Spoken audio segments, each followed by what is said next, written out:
आज ना कामान मनच नाही लागत. त्या जोरीदारनी माझ्या दोघी जणी फशी ना अशी आल्याच नाही. तर या आम्ही बसलेलो बाता सांगत, बोलता मी बोलले, पशे हाशे तुम्ही माझ्या जोरीदारनी आहेत, तर तुम्हाला म्हणून सांगते मी का चांगल्या माणसाच्या संगतीत राहायचा, वाईट माणसांच्या संगतीत राहायचा नाही.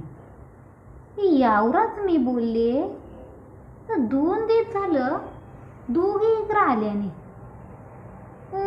काय झालं असेल बरं. काल पाण्याचे दूर घेऊन चाललेल्या तर माझ्याकडं बघला पण नाही ताई, तिकडं तोंड करून सरळ गेल्या निघून. मग आता घरी जाऊन विचारून येऊ का काय करू का लग बाया हो तुम्ही आल्याने 2 दिवस झालं. हां जाऊनच येते बघू.